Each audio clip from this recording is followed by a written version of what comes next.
Meus prezados e queridos irmãos da TV Caminho Livre, graça e paz do Senhor Jesus Cristo em vossos corações. Antes, uma explicaçãozinha rápida, eu tive que apagar meu vídeo anterior, o último vídeo que eu postei, porque depois de assisti-lo, eu percebi que faltou mais alguns conteúdos para fundamentar algumas afirmações que eu fiz. Não que as minhas afirmações ou conclusões estivessem erradas, mas eu precisava fundamentar melhor o assunto proposto, certo? Vamos retomar esse assunto, Romanos capítulo 11, de 1 a 8.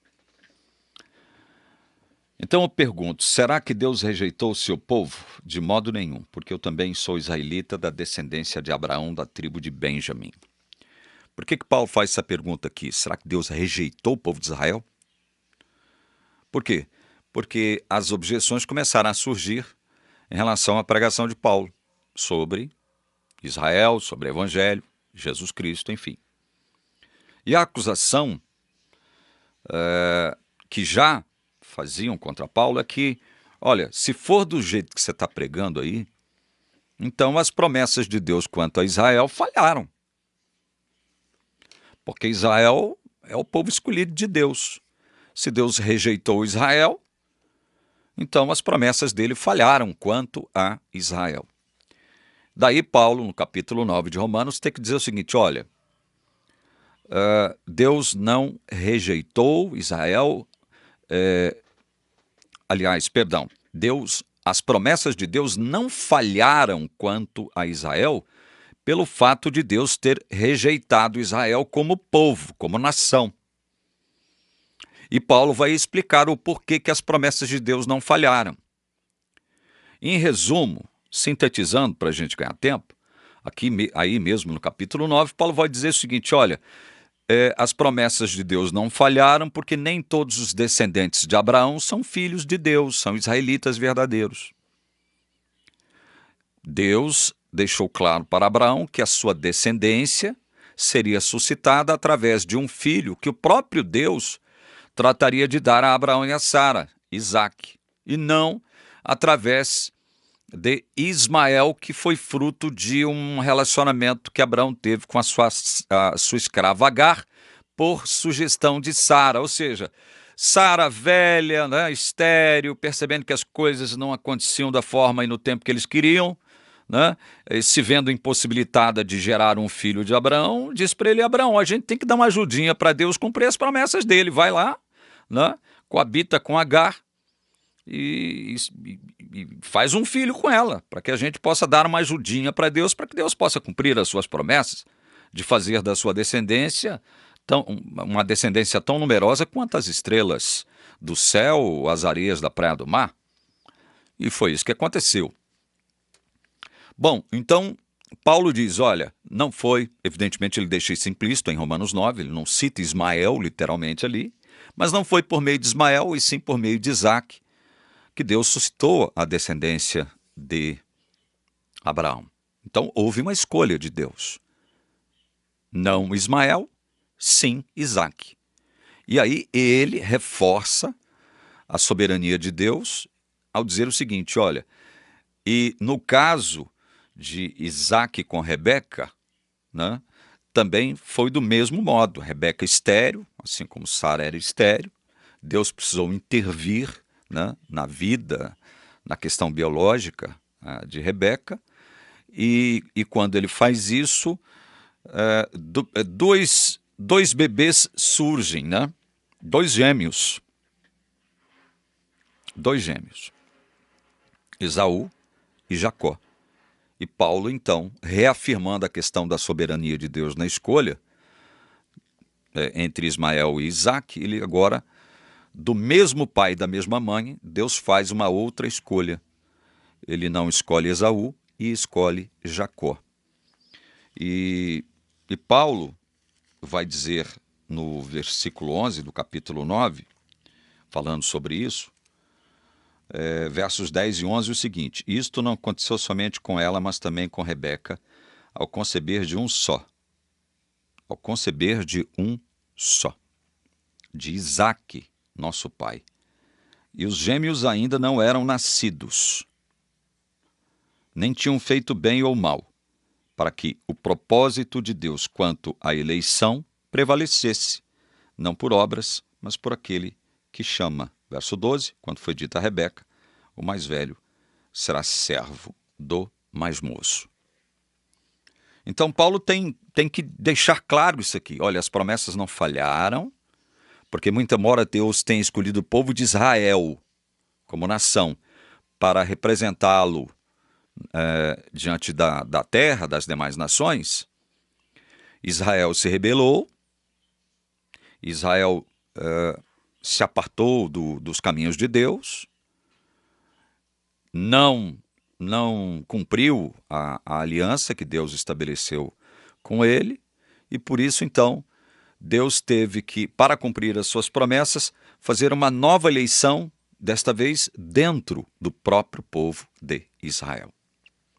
Então houve uma eleição, uma escolha soberana de Deus, destacando Israel como seu povo, dentre as demais nações da terra.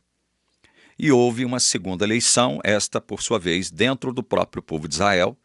Deus teve que escolher pessoas a quem ele aplicaria a sua justiça redentiva. Certo? Por isso é que Paulo abre o capítulo 11 de Romanos aqui fazendo essa pergunta. Será que Deus rejeitou o seu povo? De modo nenhum, porque eu também sou israelita da descendência de Abraão, da tribo de Benjamim. Então, Paulo, ele se coloca aqui na mesa, no processo, ele se coloca em cena para dizer, olha, eu sou israelita, se Deus tivesse rejeitado o seu povo, eu não seria aceito por Deus, né? Deus não me chamaria para pregar o seu evangelho, o evangelho de Jesus Cristo. O verso 2 ele diz, olha, Deus não rejeitou o seu povo a quem de antemão conheceu. Veja, Deus não rejeitou o seu povo a quem de antemão conheceu. Significa que, muito antes da história se concretizar, dos fatos se concretizarem sobre a terra, Deus, como o próprio termo diz, de antemão, ele decidiu salvar, decidiu aplicar a sua justiça redentiva sobre muitos. Muitos que ele pré-conheceu de modo pactual, salvífico. Essa expressão, Deus não rejeitou o seu povo a quem de antemão conheceu, é praticamente a mesma expressão que consta em Romanos capítulo 8, verso 29. Pois aqueles que Deus de antemão conheceu, ele também predestinou para serem conformes à imagem de seu Filho, a fim de que ele seja o primogênito entre muitos irmãos. Aqueles que Deus de antemão conheceu, ele também predestinou. Predestinou para que fossem conformes à imagem de seu Filho. Paulo em Efésios vai deixar claro que essa eleição, essa escolha soberana de Deus, essa predestinação se deu em função de Jesus Cristo e não em função do próprio povo. Então, Deus soberanamente, ele produz duas eleições. Uma sobre Israel, destacando-a, ou destacando-o, né? Estou falando do ponto de vista masculino, dos demais povos, né? Sobre a terra, e também fez uma segunda eleição dentro do próprio povo de Israel, escolhendo Isaque, não Ismael, escolhendo Jacó, não Esaú, e Paulo deixa claro que era propósito de Deus que a eleição, a doutrina da eleição prevalecesse, não por obras, mas por aquele que chama. Ou seja, Deus não elege ninguém com previsão na fé ou das obras dessa pessoa, como vão dizer muitos cristãos por aí. A Bíblia não concorda com essa ideia. Ah, não, Deus elege, Deus escolhe com base na previsão de fé, com base nas obras que ele prevê que fulano beltrano farão. Não, não é por aí. A eleição de Deus é soberana, parte da sua vontade soberana. É por isso que Paulo, em Efésios, capítulo 1, convém a gente ler, para a gente consubstanciar nossa fala. Ele diz aqui, olha, em Cristo, veja, em Cristo, não foi por nós mesmos, mas em Cristo fomos também o quê? Feitos herança. Não fomos nós que nos fizemos. Não fomos nós que nos autodeterminamos como herança. Em Cristo fomos também feitos herança, predestinados segundo o propósito daquele que faz todas as coisas conforme o conselho da sua vontade. Então, essa questão da eleição, essa questão da predestinação, parte do propósito de Deus, do beneplácito de Deus, do conselho de sua vontade. Então, no verso 2, Paulo deixa claro que Deus não rejeitou o seu povo a quem de antemão conheceu. Esse povo a quem Deus conheceu de antemão é o povo que ele veio efetivamente salvar. Ele veio aplicar a sua justiça redentiva. Ou vocês não sabem o que a Escritura diz a respeito de Elias, como pediu com insistência diante de Deus contra Israel, dizendo: Senhor, mataram os teus profetas, derrubaram os teus altares, sou o único que sobrou e procuram tirar-me a vida. Mas qual foi a resposta divina? Foi esta: reservei para mim 7.000 homens que não dobraram os joelhos diante de Baal. Paulo, então, ele toma posse da experiência de Elias, relatada lá em 1 Reis, capítulo 19, para falar sobre a questão da eleição da graça, das promessas de Deus se cumprindo sobre um povo a quem de antemão conheceu, ou seja, um povo que ele, por seu propósito, por sua vontade soberana, escolheu salvar. Paulo, então, ele se utiliza dessa experiência de Elias, lá no passado, para poder trazer à tona essa questão da eleição. Lembram-se do que aconteceu com Elias logo após vencer lá os profetas de Baal e matá-los? Ele foi acossado por Acabe e Jezabel, que queria matá-lo, né? Ele teve que picar a mula, botar a violinha no saco e fugir para o deserto, né? Foi alimentado pela providência divina, que enviou corvos para que pudesse alimentá-lo. Deus enviou para Horebe. Horebe, para quem não sabe, é o local onde o povo recebeu as leis de Deus ali, logo após a saída do cativeiro egípcio, né? E aí Elias ali, já na região do Horebe, ele se esconde numa caverna. Deus se aproxima dele e diz: Elias, o que você está fazendo dentro dessa caverna? Né? O que você está fazendo aí dentro? Né? E aí ele diz para Deus isso aqui, ó: Senhor, mataram os teus profetas, derrubaram os teus altares. Sou o único que sobrou e procuram tirar-me a vida. Senhor, só ficou eu de fiel.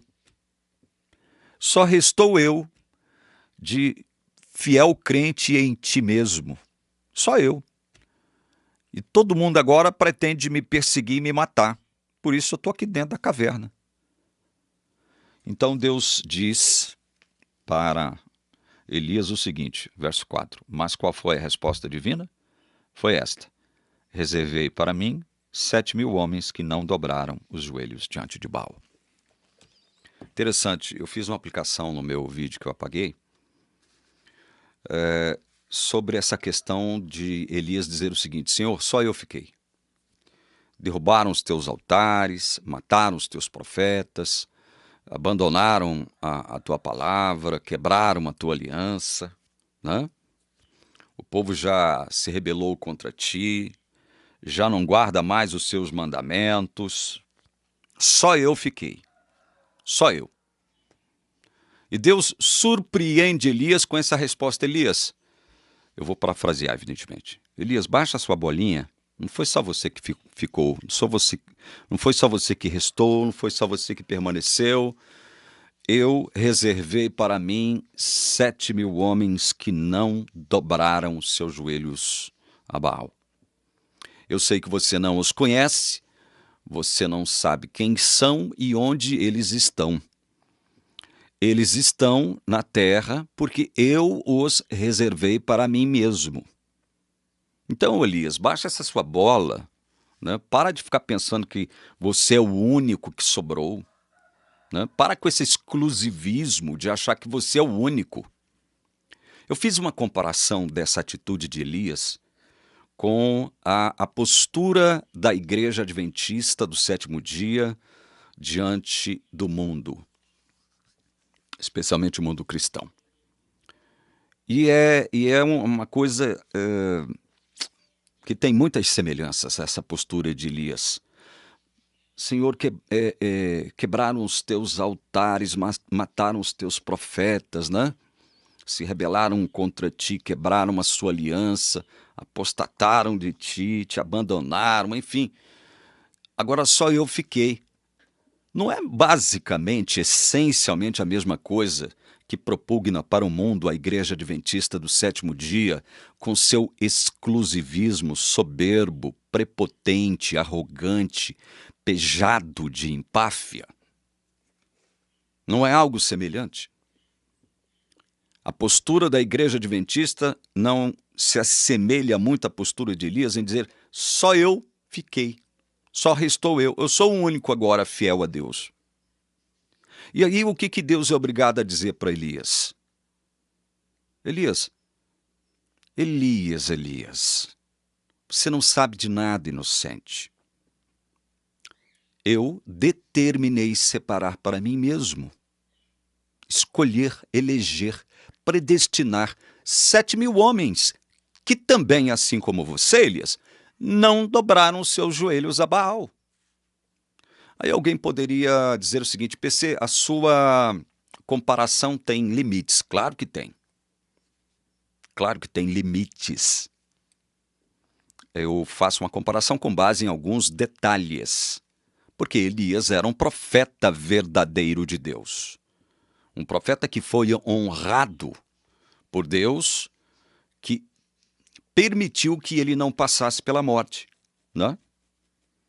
Tanto é verdade que lá no Monte da Transfiguração, ele é uma das figuras que descem para consolar e confortar Jesus Cristo. Então, as semelhanças, elas encontram certas limitações. Porque a Igreja Adventista diz que possui uma profetisa que não é profetisa, nunca foi profetisa de verdade. Porque nenhuma profetiza contra a palavra de Deus. Nenhuma profetisa ou profeta verdadeiro vai profetizar algo que se contraponha à palavra de Deus, àquilo que Deus expressou em sua palavra, especialmente acerca de evangelho da graça do Senhor Jesus. Ellen White nunca conheceu o evangelho da graça, nunca em sua vida conheceu, nunca viveu conforme os pressupostos do evangelho da graça de Jesus expressos na Bíblia, nunca. Então, assim, eu sei que a minha comparação tem limites, mas no que diz respeito a dizer o seguinte: olha, só nós restamos como povo de Deus na terra, só nós somos a igreja remanescente, só nós possuímos a verdade diante do mundo cristão, isso sim é muito semelhante à postura de Elias. E aí Deus tem que suscitar, eu não vou dizer profetas, mas pregadores, pastores, mestres, líderes, instrumentos, humildes como eu, simples como eu, para pregar o verdadeiro evangelho para essa gente que se enxerga como o povo de Deus exclusivo, a igreja de Deus exclusiva, o único remanescente. Deus tem que suscitar homens e mulheres, como é o caso, Deus está fazendo isso aqui no YouTube. Tem muita gente aqui direcionando o seu ministério de pregação para o povo adventista, tentando iluminar as mentes adventistas, né, com respeito ao evangelho, com respeito a uma série de coisas. Eu não vou citar nomes aqui, porque vocês já sabem de cor e salteado quem são essas pessoas. Eu faço parte desse grupo, eu estou inserido nesse grupo, né? Há 7 anos e meio já. Então, meus queridos, Deus tem que chegar em Elias, né? Que pensou que ele era o único apenas. Então Deus tem que chegar para a igreja adventista e dizer para a igreja adventista o seguinte: olha, baixem a vossa bolinha, né? Parem com esse exclusivismo arrogante, prepotente, pejado de empáfia de vocês, ao afirmarem que vocês são a única igreja de Deus na terra, o povo remanescente, o único que tem a verdade. Porque eu reservei para mim muitos que não dobraram seus joelhos a Baal.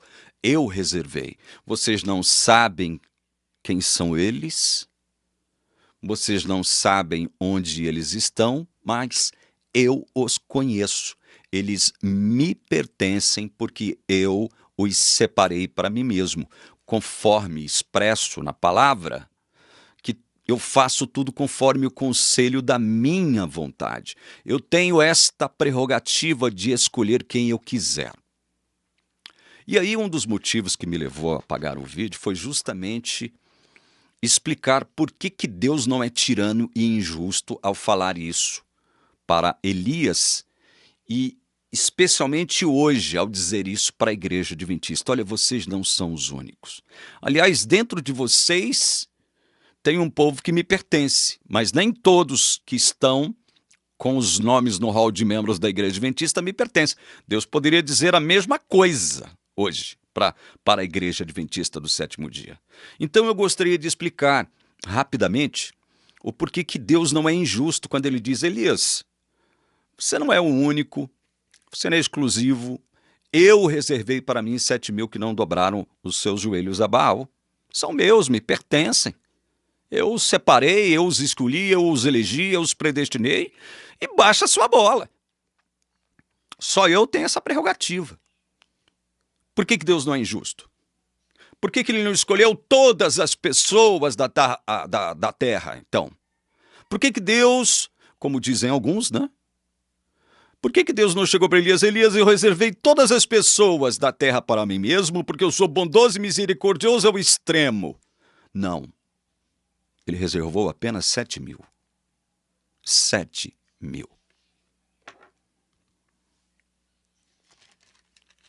Aqui, Romanos capítulo 9, Paulo, antevendo as objeções que os seus compatriotas lhe fariam, ele diz o seguinte, ele se apossando daquela metáfora do oleiro e do barro, né? Em muitas partes da Bíblia você encontra essa metáfora. No livro de Jó você encontra essa metáfora. No livro de Isaías você encontra essa metáfora, né? Paulo, em 2 Timóteo, capítulo 2, verso 20, ele fala sobre isso também, o oleiro e o barro, vasos para a honra e vasos para a desonra. Aqui no verso 21 de Romanos 9, Paulo diz assim: será que o oleiro aqui é uma metáfora para Deus, o Criador. Será que o oleiro não tem direito sobre a massa? Massa que são umas pessoas, tá? Para do mesmo barro, olha, do mesmo barro, essa massa de pessoas é composta de o quê? De um barro só. O barro possui uma qualidade apenas, uma essência apenas. E Paulo pergunta: será que o oleiro não tem direito sobre a massa para do mesmo barro fazer um vaso para a honra e outro para a desonra? O que Paulo quer dizer com isso? Aqui em Romanos 3, 24, ou 24 não sei se é 23, 23. Vamos ler o verso 22 para contextualizar. É a justiça de Deus mediante a fé em Jesus Cristo para todos e sobre todos os que creem, porque não há distinção, pois todos pecaram e carecem da glória de Deus. Veja, esse aqui é o sentido da massa do mesmo barro. O sentido é esse. Todos pecaram e carecem da glória de Deus. Judeus e gentios. Todos pecaram. Judeus e gentios. Não há distinção. O ser humano, ele estava na condição de pecado quando ele chegou ao mundo. Judeus, evidentemente, judeus depois, de muito tempo. E gentios. Todos pecaram. Todos estavam debaixo do pecado. E é justamente isso que Paulo, no próprio capítulo 11 de Romanos, vai dizer o seguinte, no verso 32. Porque Deus encerrou todos, judeus e gentios, na desobediência, a fim de mostrar a sua misericórdia a todos. Todas as pessoas, todas as criaturas, não. Judeus e gentios, sem distinção. Mas todas as pessoas, sem distinção e sem exceção, estavam debaixo do pecado, da condenação.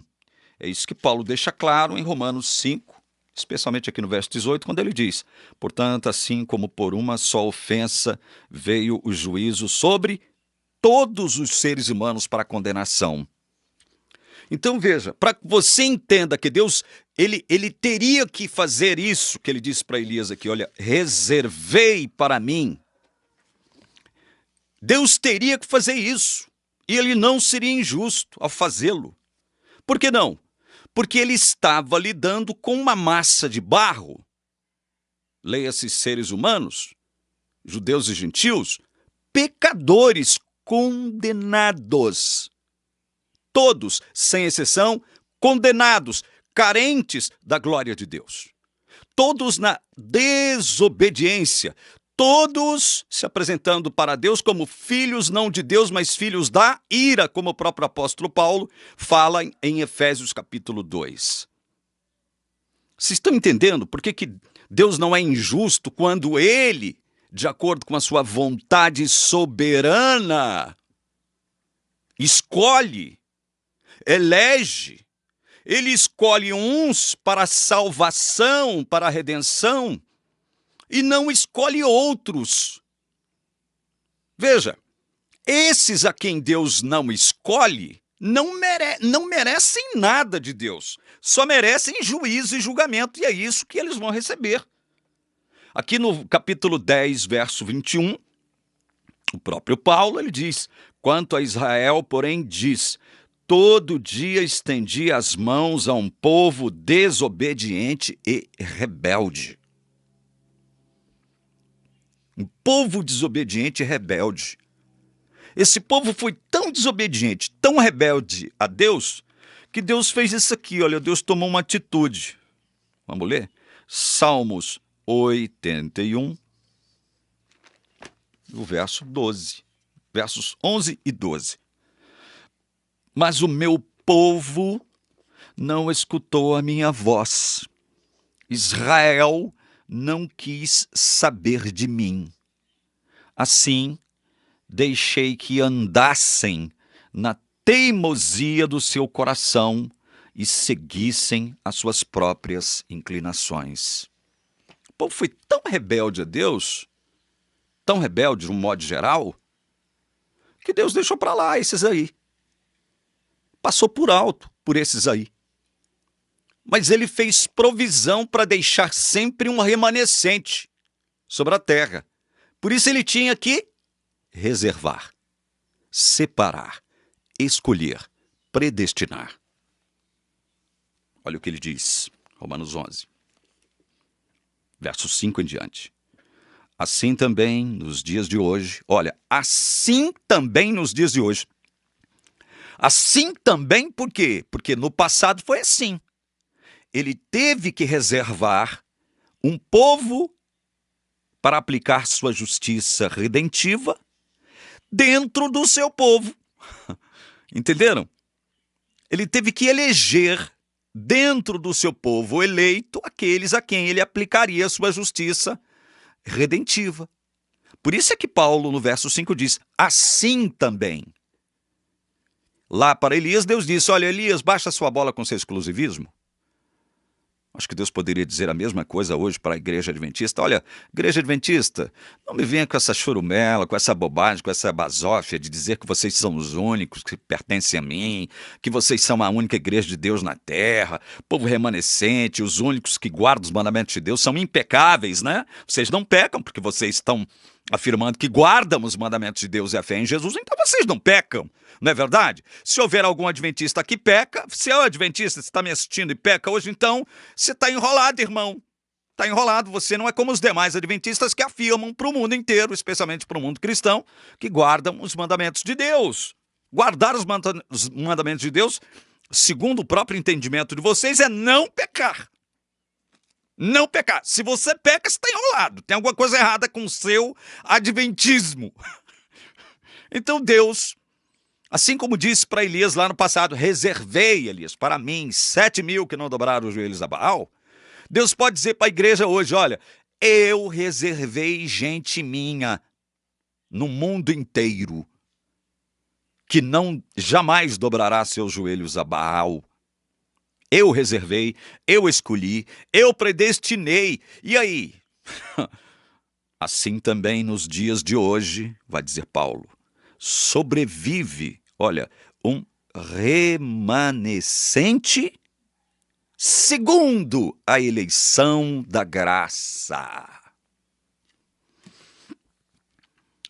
Esse remanescente que Deus sempre fez questão de preservar sobre a terra, ele só existe porque Deus reservou, os reservou, ou então o reservou, o remanescente, o povo remanescente. Deus o escolheu, Deus o predestinou. Segundo as suas obras, o próprio Paulo estaria em contradição aqui, porque ele, no capítulo 9, verso 11, como eu disse agora há pouco, ele afirma algo que muita gente não aceita, muitos cristãos não aceitam. Olha, com relação a Esaú e Jacó, Deus rejeitou Esaú e escolheu Jacó. Antes que eles pudessem fazer antes deles nascerem e pudessem fazer alguma coisa através da qual Deus pudesse escolhê-los, para que o propósito quanto à eleição prevalecesse, o propósito de Deus quanto à eleição prevalecesse. E aí não é só a igreja adventista que se insurge contra esse texto, não. Muitas outras denominações se insurgem, denominações cristãs, se insurgem contra esse texto, para que o propósito de Deus quanto à eleição prevalecesse, não por obras, mas por aquele que chama. Por que não é por obras? Por que não é por obras? Vou ilustrar. Eu cometi um crime passível de morte. É óbvio que no Brasil não tem pena de morte, mas isso é apenas uma elucubração, né? Eu cometi um crime passível de morte. Estou condenado à morte. Cometi o crime. E eu compareço perante o tribunal e o juiz vai, evidentemente, confirmar, através do seu decreto, que eu estou condenado e devo sofrer a penalidade pela minha transgressão, qual seja a morte.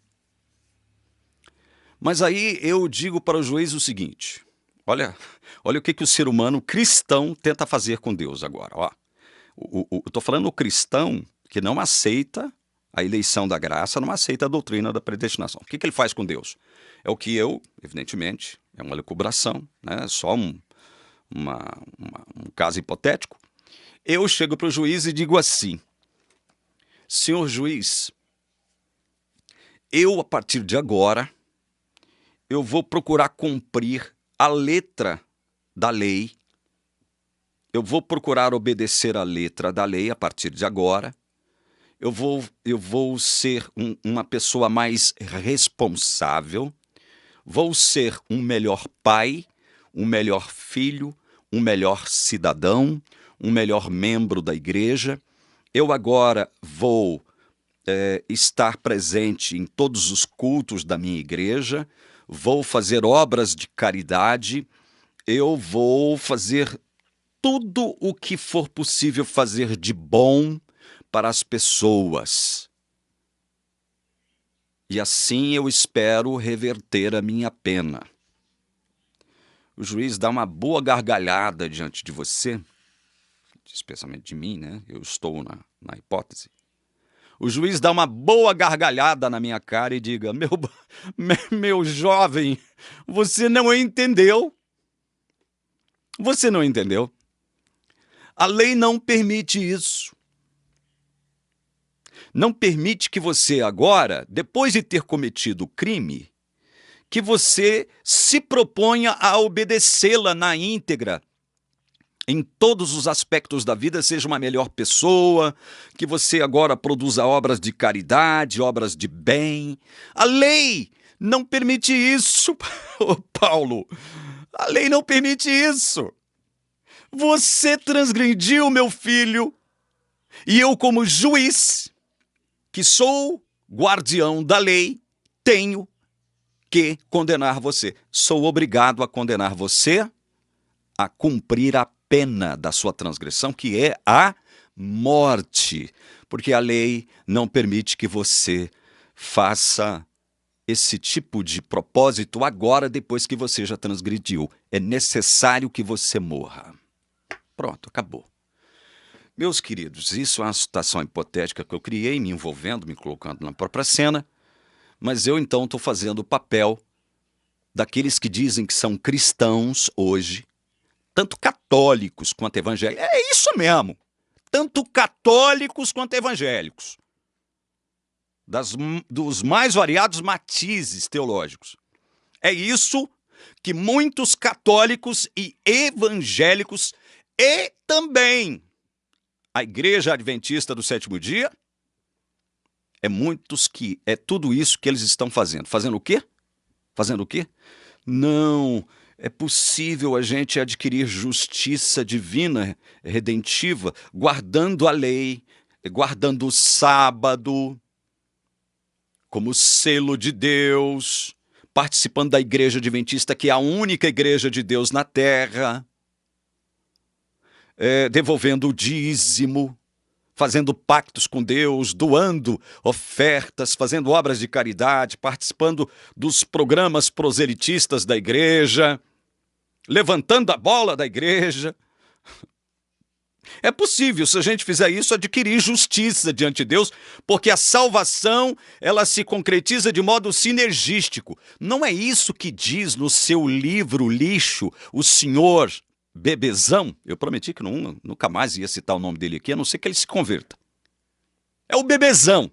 Vocês sabem acerca de quem eu estou fazendo uma referência aqui. Não é exatamente isso que diz o Bebezão no seu livro? A salvação se dá de modo sinergístico. É Deus fazendo a parte dele e você fazendo a sua. É em cooperação com Deus que a gente é salvo. Então, olha, tenta. Vá tentando. Vá tentando. A Igreja Adventista é a única Igreja de Deus na Terra, é o único povo de Deus na Terra, porque nós somos os únicos que guardamos os mandamentos de Deus e a fé em Jesus. Nós guardamos os mandamentos e a fé em Jesus. Então nós merecemos a justiça redentiva de Deus. Porque veja, olha aqui. Paulo, no verso 6, diz, depois de ter dito, olha, no verso 5, assim também, nos dias de hoje, sobrevive um remanescente segundo a eleição da graça. E, se é pela graça, já não é pelas obras. Do contrário, a graça já não é graça. Então, quando a gente lê isso aqui, para um adventista do sétimo dia e para outros cristãos de outras denominações, que pensam como o adventismo também nesse assunto, nesse aspecto. Quando você lê isso aqui, eles não concordam, eles rejeitam, Porque para eles graça e obras são conceitos harmônicos que devem andar juntos para a salvação, com o objetivo de salvarem-se. É bom deixar isso claro. Não estou dizendo que aquele que recebe graça de Deus não pratica obras. Não estou dizendo isso. Estou falando que para obterem a justiça redentiva, salvífica, pactual de Deus, eles têm que receber graça de Deus e praticar obras, porque senão não serão salvos. É com relação a esses que eu estou falando. E Paulo está deixando claro aqui, olha, sobrevive um remanescente segundo a eleição da graça, e se é pela graça, já não é pelas obras. Do contrário, a graça não é graça. Veja, Deus aplica sua graça para gente que não merece. Lembram-se de todos pecaram, destituídos estão da glória de Deus. Lembra-se de Deus encerrou a todos na desobediência. Lembram-se de o oleiro, da mesma massa de barro, ele faz um vaso para honra, outro para desonra. Lembram-se desses detalhes? Lembram-se de que Deus está lidando, em essência, com o mundo condenado? Um mundo que não merece salvação? Então Deus, quando aplica a sua graça, quando Ele aplica a sua graça sobre uns, a graça redentiva, não é a graça comum, é a graça redentiva, a graça que salva, a graça eficaz. Quando Ele aplica isso, reservando, escolhendo, predestinando, Ele não é injusto. Ele não é injusto. Porque Ele não faz isso com todos. Porque Ele não aplica a sua graça redentiva, salvífica e pactual a toda criatura, panctizos da terra. Ele não é injusto por isso. Por quê? Porque Ele está lidando com uma massa de gente condenada. Toda a massa de barro terrena fora condenada pelo pecado de Adão. Toda a massa de barro terrena são filhos da ira e não merecem a salvação, merecem a condenação. Aí vem o cristão e se comporta como eu me comportei nessa hipótese aqui.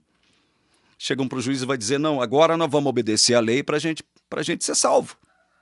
Agora que eu sei que eu preciso obedecer a lei, guardar o sábado, né, o adventista, porque o sábado é o selo, se eu não guardar o sábado, não serei selado, se não for selado, eu não serei salvo, não é o que o adventista diz? Se esquecendo que esse remanescente que existe na terra e que a igreja desconhece, porque ela se enxerga somente como a única igreja de Deus, estou falando da igreja adventista, ela não reconhece, né?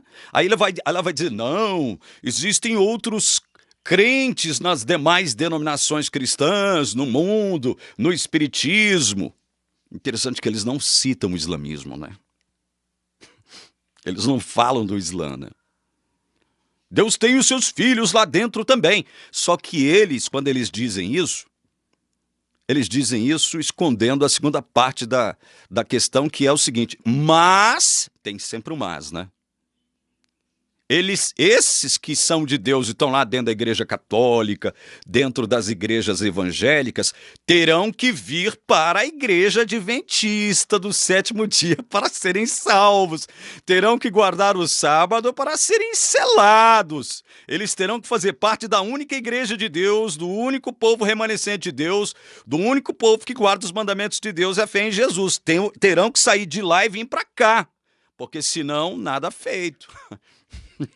Depois ainda tem a coragem, o disparate de vir a público e dizer o seguinte, não é assim que nós pensamos, nós não somos exclusivistas, não nos consideramos os únicos. Me engana que eu gosto. Me engana que eu gosto. Então, por que a eleição tem que ser o remanescente tem que existir pela eleição da graça? Por quê? Porque se Deus não elege, presta atenção nisso. Se Deus não elege, não haveria remanescente sobre a terra. Se você crê na palavra de Deus, essa é a conclusão. Se Deus não elegesse, não haveria remanescente sobre a face da terra. Porque eleição se dá pela graça de Deus, que é um favor sobre gente que não merece. Um favor imerecido. Favor imerecido. É só pela graça.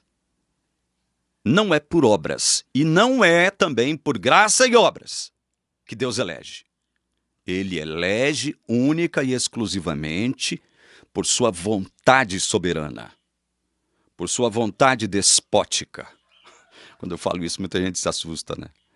É porque a palavra soberania no grego é despotes ou despoten. Só que essa palavra ela adquiriu nos dias de hoje um sentido pejorativo, né? Um sentido mau. Mas em sua essência, Deus é soberano, é déspota.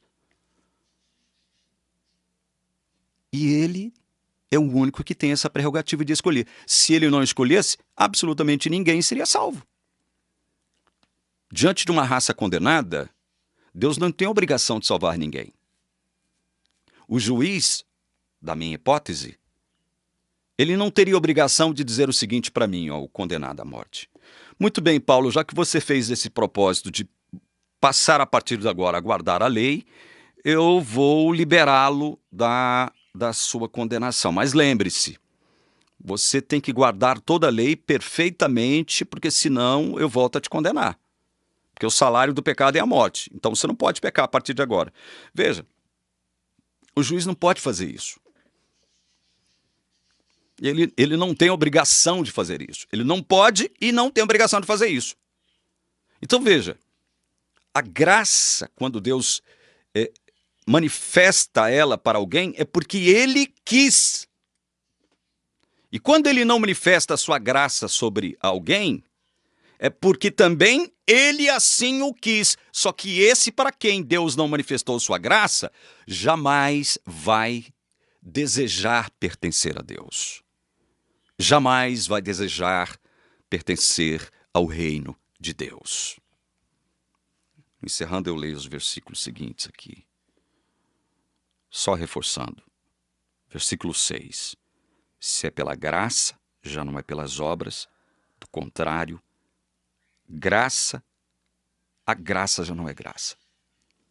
Graça e obras são conceitos que se excluem. São conceitos mutuamente excludentes. Graça mais obras no quesito salvação são conceitos excludentes. Um exclui o outro.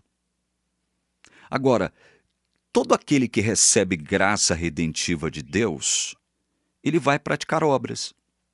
Não para ser salvo. Não para ser selado. Não, é porque ele já foi. Ele já foi selado, já foi salvo. Pelo Espírito Santo. Pertence a Deus, é a herança de Deus. Pronto. É isso aí. Então, graça e obras são conceitos que se excluem mutuamente. Que diremos então? O que Israel buscava, isso não alcançou. Mas a eleição conseguiu isso. Os demais foram endurecidos, como está escrito. Deus lhes deu um espírito de profundo sono, olhos para não ver e ouvidos para não ouvir até o dia de hoje. Veja, o que Israel buscava, isso não alcançou, mas a eleição conseguiu isso. Israel buscava a justiça de Deus. De que modo? Dizendo para Deus o seguinte: Senhor, a partir de agora então vou guardar a lei, vou ser bonzinho, vou ser santo, para merecer a sua salvação. Deus olha para eles e fala: não é assim que funciona não. Vocês todos estão condenados. Vocês têm que depender do meu plano, da minha graça. Eu botei meu filho para substituir vocês na condenação de vocês. Então, se vocês tiverem fé no meu filho, né, aí sim. E o interessante é o seguinte, é que a fé é dom. Deus só dará o dom gracioso da fé para aqueles que ele o quê? De antemão conheceu. Tem esse detalhe também. Fé é dom. E creram todos os que foram predestinados ou destinados para a vida eterna. A fé não é de todos. A fé é dos eleitos. Então veja, o que Israel buscava não alcançou. Por quê? Porque buscava através de obras da lei. E Deus disse para ele o seguinte: vocês estão todos condenados. Não é tentando guardar a lei a partir de agora, coisa que vocês não têm poder, que vocês alcançarão a minha graça e o meu favor, não. A minha graça é de graça. Mas a eleição conseguiu isso. A eleição sobre o povo de Israel. Deus elegeu um povo dentro do povo de Israel. Os demais foram endurecidos, como está escrito. Deu-lhes um espírito de sono, profundo sono, olhos para não ver, ouvidos para não ouvir, até o dia de hoje. Deus foi injusto com esses? Claro que não. Esses aqui sempre foram rebeldes, nunca quiseram ouvir a palavra de Deus, a vontade de Deus, a lei de Deus, nunca quiseram obedecer à aliança que Deus fez com eles. Então Deus, olha, passa por cima desses. Vocês vão ter olhos, mas não vão ver. Vocês vão ter orelhas ou ouvidos, mas não vão ouvir, não vão compreender, não vão entender nada, porque eu não os conheci pactualmente falando. Eu vou salvar aqueles que eu conheci pactualmente falando de antemão, aqueles que eu reservei para mim. E o que você vai dizer, então? Que tudo isso que eu falei aqui está errado, não é bíblico? Por último, eu quero ler um versículo. Eu ia me esquecendo de ler ele, olha.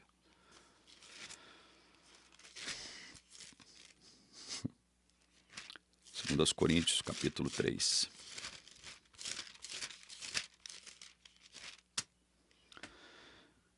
Verso 14, verso 15, verso 16, verso 17. Do 14 ao 17. Segundo aos Coríntios 3, de 14 a 17. Mas a mente deles se endureceu. Está vendo por que Deus passa por alto esses? Dentre os de Israel?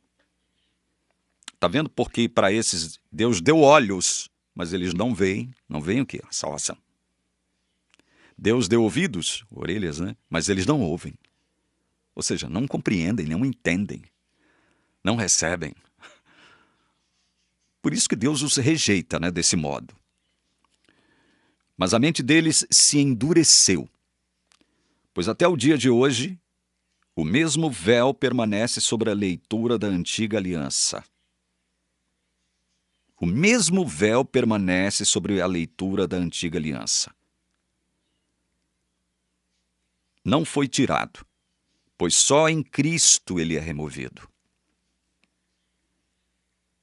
Quem é que tem o poder de remover o véu sobre a velha aliança? Jesus Cristo. Isso significa que, se você não tiver Jesus como seu critério hermenêutico para interpretar as escrituras do Velho Testamento, você estará lendo o Velho Testamento como se tivesse um véu entre você e o Velho Testamento. Somente Cristo tem o poder de interpretar, utilizando-se de Cristo. Somente levando Cristo em consideração como um critério hermenêutico é que você pode interpretar corretamente o Velho Testamento. Não é o que faz a Igreja Adventista. Ela ainda lê o Velho Testamento com um véu. 15. Mas até hoje, quando Moisés é lido, o véu está posto sobre o coração deles. Por quê? Porque não aceitaram Cristo. Cristo não é o fundamento da aliança deles, continua sendo Moisés e não Cristo. 16. Quando, porém, alguém se converte ao Senhor, o véu é tirado. Quando alguém se converte ao Senhor, o véu é tirado. E quem é que promove a conversão de alguém? O Espírito Santo. Esse que é convertido, quando ele lê o Velho Testamento agora, ele lê sem o véu. Ele lê tendo como fundamento agora de tudo que está ali, Jesus Cristo, aquele que veio e cumpriu tudo. Olha o privilégio que nós temos hoje. Verso 17. Ora, este Senhor é o Espírito. E onde está o Espírito do Senhor, aí há liberdade. Preste atenção. Este Senhor é o Espírito. E onde está o Espírito do Senhor, aí há liberdade. Liberdade em relação a quê? Liberdade em relação a Moisés. Cristo superou Moisés. Significa agora que eu posso roubar, matar, mentir, cobiçar, desobedecer pai e mãe? Ou jurar falsamente, ou, né? Não há nada disso. Não significa isso. Não significa isso. Significa que agora eu sou guiado pelo Espírito. Sou guiado pelo Espírito. A minha lei é o Espírito Santo, que está comigo. E Jesus prometeu, vai estar para sempre com vocês. Contrariando Ellen White, que diz que um dia o Espírito Santo se retirará dos salvos. Que mentira absurda, né? E aí, você vai querer continuar lendo o Velho Testamento com véu? Ou você vai aceitar a palavra de Deus que diz que somente quando se aceita Cristo, se recebe Cristo, pela graça de Deus, pela fé nele, é que você retira o véu? É que você sabe agora interpretar a leitura da Velha Aliança, do Velho Testamento, de conformidade com a Nova Aliança? Será que você não percebe que a Nova Aliança superou a Velha? Será que você não percebe que Jesus Cristo superou Moisés? Quer brigar com a palavra? Então fica à vontade. Eu fiz a minha parte. Eu abri a palavra e mostrei para você. Quer continuar dizendo para o mundo, Igreja Adventista, que você é a única igreja de Deus na Terra? O problema é seu. O problema é seu, mas vocês serão grandemente desapontados novamente. Grandemente desapontados. E eu tenho pena de muita gente lá dentro da Igreja Adventista. Gente que eu gosto. Gente que eu gosto. Ainda gosto deles, apesar deles não gostarem de mim mais. Que Deus abençoe a todos os irmãos da Igreja Adventista do Sétimo Dia, a quem Ele reservou, escolheu e predestinou. Porque Deus é soberano. A Ele toda glória, honra, majestade e soberania. É em nome de Jesus que eu faço essa oração. Amém.